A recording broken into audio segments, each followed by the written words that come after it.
Bienvenue dans le podcast Dessine-moi un divan. Je suis Candice Medina-Maro, créatrice de ce podcast, dans lequel je vous propose de vous joindre à des aventures et explorations en terre analytique. On poursuit dans la thématique des abus sexuels. Dans l'épisode d'aujourd'hui, nous allons aborder ce que je nomme la double peine des abus sexuels, qui est en réalité bien plus que double. Vous êtes prête ? Vous êtes prêts ? L'aventure nous attend. C'est parti ! Un matin, elle entre dans la chambre de sa grand-mère et lui raconte tout. Sa grand-mère s'arrête de balayer, s'accroupit à sa hauteur et lui dit en la tenant par les épaules. « Ce que tu viens de me dire, surtout, ne le répète jamais. Tu entends ? Jamais !» Le gros édredon jaune sur le lit est tiré à 4 épingles. Pas un pli, elle a dû y passer du temps. Les meubles en bois brillent, on se voit dedans. Le mot « jamais » est lourd, comme l'armoire à linge. Elle se remet à la serpillière. Elle frotte, elle frotte. Elle va venir à bout de toute cette crasse. Le soir, il n'y a pas belote. Maman est là, et mamie et mémé. Dans la cuisine, autour de la table, s'assoit aussi Luce, une vieille cousine de sa mamie qui habite en bas du village. Et puis Tata Berthe, une des sœurs de son papy, et du tonton du coup, comprend-elle soudain. Une tata pas du tout efféminée, elle a même de la moustache. Ça s'appelle un conseil de famille. C'est plutôt un conseil de filles, se dit-elle, vu que son père est à Rouen. Il ne descend jamais à la chaux. Sa grand-mère a dû déjà résumer la situation, car personne ne lui fait raconter à nouveau ce qui s'est passé. On dirait que c'est arrivé à la famille, que c'est un truc embêtant pour la famille. Pas elle, pas pour elle. Sa mère a juste demandé si elle avait mal, si elle avait saigné, mais sans chercher à s'en assurer. Elle n'a pas l'air inquiète, elle a l'air habituée. Bien sûr qu'il ne va pas jusqu'au bout. Le bout de quoi ? Dit sa grand-mère. C'est du tripotage. N'empêche, il faut que ça s'arrête. C'est à cause de sa femme, dit la cousine. C'est depuis que la Jocelyne a eu la totale. Et quoi, mémé, la totale ? Chuchote-t-elle à sa mémé, qui tricote et n'a pas encore ouvert la bouche. C'est quand on enlève tout, répond celle-ci. Geste vague du côté du bas-ventre. Elle serre sa chemise de nuit entre ses cuisses. Elle a envie de vomir. Mais pas toi, voyons, bêta, ajoute sa mémé en lui tapotant le bras. Les vieilles. Depuis son opération, elle ne veut plus entendre parler de rien. Avec son mari, c'est l'auberge du cul tourné tous les soirs. Alors forcément, il est frustré. Les hommes, c'est des pulsions, on n'y peut rien. Il leur faut la bagatelle. Bon, qu'est-ce qu'on fait alors ? Je vais lui parler discrètement à mon frère, dit Berthe. Je vais lui dire d'arrêter. Et toi, Lolo, pas un mot, tu as compris. Le linge sale se lave en famille. Tu oublies, d'accord ? Motus et bouche cousue, tout le monde. Si ma belle-sœur la prenait, ce serait terrible pour elle. La pauvre. Elle n'a pas mérité ça. Sa maman la raccompagne dans sa chambre, la borde dans son lit, l'embrasse longuement sur le front. Ça va aller, ma chérie. Endors-toi maintenant. Et le couteau, maman ? Vous avez pas parlé de son couteau ? Il sait que je l'ai dénoncé et il va jamais s'en servir ? Ce n'était pas un couteau, ne t'inquiète pas. Tu ne risques rien, ma Lolo. La seule chose que tu dois faire maintenant, c'est d'éviter le tonton. Dès que tu le vois, tu vas ailleurs, c'est tout. Comme ça, il te laissera tranquille. Et tata Jocelyne n'en saura rien. Les jours suivants, les femmes jouent au Scrabble dans la cuisine en buvant de la verveine. Puis un soir, alors qu'elle est déjà couchée, lumière éteinte, elle entend avec effroi le rire de l'oncle Félix. « Et 10 de der !» crie-t-il. Le lendemain, il y a une bouteille de Pernod sur la table. Les cartes, c'est plus marrant que le Scrabble. Mais il faut être 4 pour la belote, et c'est pour ça, on ne peut pas se passer de lui. Cet extrait du roman Fille de Camille Laurens aurait très bien pu être le récit d'une analysante. Il illustre très bien la double peine qui entoure les agressions sexuelles et participe largement à en faire des abus. Tout y est. L'entourage qui n'a pas protégé d'un agresseur manifeste en amont, qui ne protège pas la bonne personne en aval, et choisit de laisser l'agresseur dans l'entourage proche de la victime, qui est sommé de se taire et d'oublier. Le tout dans une omniprésence féminine, ce qui ne fait que montrer que la culture du viol se transmet et se perpétue aussi largement de femme à fille. Bref, l'épisode pourrait presque s'arrêter là, sur cet extrait, tellement il est parlant. Mais je vais quand même continuer pour ouvrir la réflexion. Dans les 2 épisodes précédents, j'ai répété souvent que les abus sexuels sont multidimensionnels. Nous ne sommes pas des individus isolés, on l'a vu dans l'extrait. Les personnes qui ont subi ou subissent des agressions sexuelles ne vivent pas ces événements isolés, en théorie. Or, j'entends tellement souvent que telle personne n'a pas parlé, qu'elle n'a rien dit, voire qu'elle a choisi de ne rien dire, que l'entourage n'a rien vu, voire n'a rien vu venir. Je lis que les victimes ont mis des années à parler, voire des décennies. Je le répète, c'est totalement faux. La question se pose donc de savoir quelle fonction a cette croyance très ancrée selon laquelle une personne, enfant, ado, adulte, qui vient de subir une agression sexuelle ou qui est en train d'en subir peut-être quotidiennement, n'en parle pas, ne l'exprime pas d'une manière ou d'une autre. Si on se pose 3 secondes la question, on ne peut que voir à quel point ça ne tient pas debout. Prenons l'exemple de la fatigue. Une personne fatiguée va l'exprimer d'une manière ou d'une autre. Il se trouvera toujours quelqu'un pour le voir, l'entendre. Je ne parle pas d'un épuisement, juste d'une fatigue banale, d'un jour banal. Une personne fatiguée va peut-être dire « je suis fatiguée », même si ça ne veut pas dire qu'elle sera écoutée. Ou bien, elle ne va peut-être pas le dire explicitement, mais elle va l'exprimer d'une manière ou d'une autre. Elle sera agacée, moins patiente, moins attentive, lente, elle bâillera, elle s'étirera, elle s'allongera, elle aura les yeux dans le vide, etc.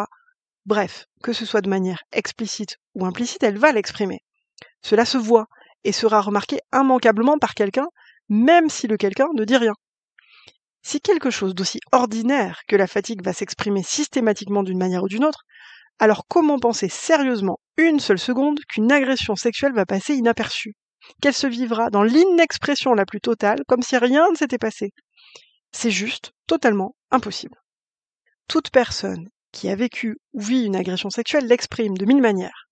La question est donc de savoir pourquoi elle n'est pas entendue, pourquoi on répète à tout bout de champ qu'elle n'a pas parlé, qu'elle n'a rien dit, que rien ne s'est vu. À quoi sert cette croyance, dont on voit d'ores et déjà à quel point elle est perverse et dangereuse? Il me semble que la fonction d'une telle croyance est de dédouaner notamment celles et ceux qui n'ont pas protégé, qui ne veulent pas et ne peuvent pas voir pour X raisons. Elle sert à maintenir des illusions aussi, celles d'une famille toujours forcément bonne, de parents toujours forcément protecteurs, d'adultes toujours forcément de confiance car on les connaît, d'enfants toujours forcément incapables de faire du mal car ce sont des enfants. Ça renforce et soutient aussi la croyance selon laquelle tout serait blanc ou noir. Il y aurait les méchants d'un côté, les gentils de l'autre. Or bien souvent, les situations sont beaucoup plus complexes que binaires. Par exemple, des parents aimants peuvent mettre leurs enfants dans des situations dangereuses, au contact de personnes qui ne sont pas de confiance, et risquer qu'elles subissent des violences sexuelles. Un parent aimant peut ne pas vouloir voir ou ne pas pouvoir voir que son fils ou sa fille subit des abus sexuels, parfois même sous ses yeux, en sa présence. Ce que je veux signifier par là, c'est que croire que les incestes n'arrivent que dans des familles dans lesquelles les enfants ne sont pas aimés et sont profondément maltraités de diverses manières est faux. Croire que les familles qui explicitement ou implicitement enjoignent au silence celles et ceux qui subissent ou ont subi des violences sexuelles sont forcément peu aimantes est faux aussi. Croire que les parents qui ne protègent pas leurs enfants avant, pendant ou après les abus n'aiment pas leurs enfants est faux. De même, croire que parce que tout le monde sait que tel homme a déjà commis des agressions sexuelles dans telle entreprise ou telle institution, alors les victimes pouvaient y échapper, est faux. La question se pose surtout de savoir pourquoi une entreprise ou une institution, ou une famille, et donc toutes les femmes et tous les hommes qui la constituent et qui sont au courant, continuent de protéger un agresseur et des illusions, et se faisant, voilà, tout un tas de croyances qui relèvent autant du collectif que de l'individuel, c'est-à-dire qui prennent autant leurs racines dans des récits collectifs que dans des histoires personnelles et donc subjectives, quitte à sacrifier quelques personnes au passage. Bien sûr, selon les situations, l'entourage va parfois tout de suite protéger, dénoncer, défendre la victime. Ce sont généralement les cas de figure où l'agresseur est en dehors du cercle familial, amical, professionnel. Qu'il s'agit par exemple de quelqu'un de connu comme un soignant ou un prof, ou bien de quelqu'un d'inconnu, un chauffeur de taxi, un plombier. Là, souvent, la personne en parle de manière directe, et l'entourage l'entend. Mais comme ces cas de figure restent rares, l'aveuglement et la surdité de l'entourage font plutôt figure de règle que d'exception. Les situations d'abus sexuels sont bien plus complexes qu'elles n'ont dans l'air, car elles ne concernent pas que la personne qui subit et celle qui agresse, mais les personnes autour également. Ce n'est pas l'histoire de deux personnes, c'est systémique, c'est l'histoire d'un système. Or, les récits collectifs concernant les abus sexuels tendent à masquer ces complexités et cette dimension systémique, au sens de système avec acteurs et actrices multiples. Cela permet de masquer les multiples visages et situations de ces abus, de diluer la responsabilité des nombreuses personnes concernées au-delà des agresseurs et des victimes, et de préserver des illusions. C'est plus facile de penser qu'il y a les fous, les folles et les normaux, de penser qu'on ferait mieux et différemment dans la situation de quelqu'un d'autre. Et pourtant, on ne peut pas savoir ce qu'on ferait si on était quelqu'un d'autre, vraiment un autre, une autre, avec un autre corps, une autre vie, une autre histoire. La question que je me pose donc systématiquement quand une personne me parle des abus sexuels qu'elle a subis, quel que soit son âge, son genre et la nature de ces abus, c'est qui n'a pas voulu ou pu voir, qui n'a pas voulu ou pu entendre et pourquoi. Répète, je persiste, je signe, une personne qui a subi ou qui est en train de subir des violences sexuelles l'exprime systématiquement.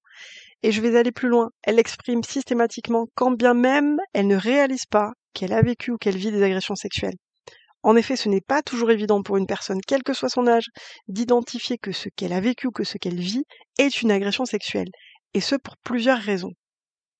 La plupart des abus sexuels ne se déroulent pas de manière totalement explicite, dans la menace, sous la contrainte, avec violence et soudainement. Il y a toujours ces éléments-là, mais ils peuvent être très subtils et difficilement identifiables au prime abord. La menace, par exemple, peut prendre l'allure d'un chantage affectif qui se met en place des heures, des jours, voire des semaines avant l'agression elle-même. Il peut n'y avoir aucune violence quand les agressions sont commises en étant décrites comme des actes de tendresse, d'amour, de jeu. Dans ce dernier cas, notamment quand ce sont des enfants qui en agressent d'autres, ils le font sous forme de jeu. Parfois, une victime d'abus sexuels ressent du plaisir ou même un orgasme. Ça a beau être mécanique, physique, c'est extrêmement confusant. Ça génère énormément de honte et peut faire penser à la victime que ce qu'elle a vécu n'était donc pas une agression sexuelle.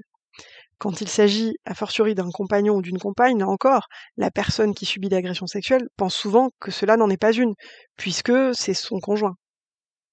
La question du consentement fait elle aussi beaucoup douter les victimes, voire éclipse la possibilité pour elles d'envisager que ce qu'elles ont vécu était une agression sexuelle. D'autant qu'il s'agit de savoir à quoi on consent, et à quoi on ne consent pas, notamment implicitement. Une enfant qui a envie de tendresse et de câlin ne consent pas pour autant à des actes sexuels. Un ado qui va passer l'après-midi chez un copain ne consent pas pour autant à regarder un film pornographique. Une femme qui a consenti à suivre un homme chez lui pour avoir une relation sexuelle ne consent pas pour autant à tous les actes sexuels. Les personnes qui étaient endormies ou inconscientes ont difficilement, on le comprend, la possibilité d'exprimer leur non-consentement. Dans les autres cas, le non-consentement peut prendre de multiples formes sur un continuum allant d'un non à un silence. Le silence se situe sur le continuum du non-consentement. Rester silencieux ou silencieuse n'équivaut pas nécessairement à un oui. Le silence peut vouloir dire oui. Le consentement peut être implicite en termes de mots et explicite en termes de gestes. Par exemple, dans les relations sexuelles, les partenaires ne s'arrêtent pas nécessairement toutes les 2 secondes pour demander à l'autre si c'est OK de faire telle ou telle chose. Comme la plupart des personnes qui subissent des agressions sexuelles ne sont pas en mesure de hurler non, de se débattre et de partir en courant, car elles sont sous le choc et font comme elles peuvent, elles ont souvent l'impression qu'elles n'ont pas dit non, ou pas assez fort. Or, je le répète, le silence, ça ne veut pas dire oui. Dire non, même dans un murmure, c'est dire non. Rester figé et pétrifié par la peur et l'incompréhension ne veut pas dire oui, ce n'est pas du consentement. Une agression est toujours un choc, quand bien même elle se passe dans le calme, sans violence manifeste, avec beaucoup de subtilité dans la mise en place de la contrainte, de la menace.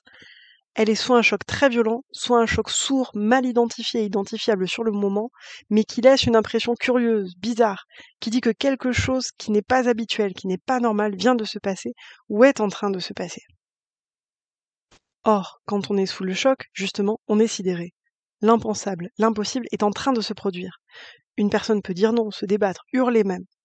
Comme elle peut ne pas parvenir à bouger ou à émettre un seul son, ne pas savoir quoi dire car elle n'est pas sûre de comprendre ce qui est en train de se produire. La double peine, c'est le fait de devoir non seulement traverser une agression sexuelle et ses multiples conséquences à vie, mais de devoir aussi traverser la violence tout autant incommensurable engendrée par les récits collectifs et les postures individuelles et systémiques des personnes de l'entourage de la victime et de l'agresseur, qui participent en plus à maintenir chacun dans des postures bien définies, victime, agresseur, entourage qui n'a rien vu. Or c'est bien plus complexe que cela. Je vous propose qu'on ponctue là-dessus, et d'ici la prochaine fois, je vous souhaite de belles explorations.